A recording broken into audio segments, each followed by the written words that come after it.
Zone 2 cardio training is really boring. Yeah, it's boring.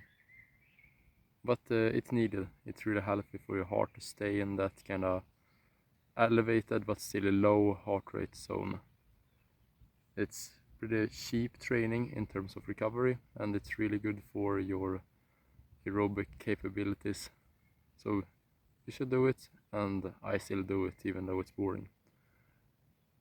But I try not to do it in the traditional way of making a whole training session about it, because it's too boring. I don't want to go out and have a brief jog for like an hour. I get bored of that after 20 minutes.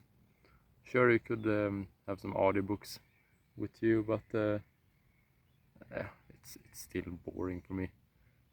But as I said, I still do them, and usually I try to incorporate them in my daily life. So for example, today I went down to the center of my city. It's roughly 8 kilometers there. I had to do some errands. Usually I would take the bus, since that's easier, but I decided to take my bike. This beauty here. So I biked there and back. So maybe in total it took 40 minutes. That was 40 minutes of elevated heart rate that I basically got for free. The bus would have taken me probably like 30 minutes, so it costed me 10 minutes of my life to bike instead of take the bus.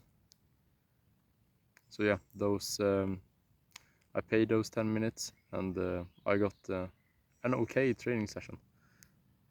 Since yeah, you shouldn't really push yourself while doing steady state training as well, so you don't really become that sweaty if you do, unless you do it for very long distances, of course. And yeah, so and I think this is a much better way to do it, because it isn't as boring, because I'm looking forward to going to the town, and I have a purpose for the trip. That's the biggest thing. It feels kind of meaningless just to run around slowly. It isn't even hard to do zone 2 training. It's, as I said, the most boring. If you do like some intense running, maybe like the Cooper test, 3 kilometers as hard as you can, that's hard and sucks, but it's at least interesting. But there are other ways you can do this. As I said, you can bike, but you could also run to the store, just walk around maybe. Walking isn't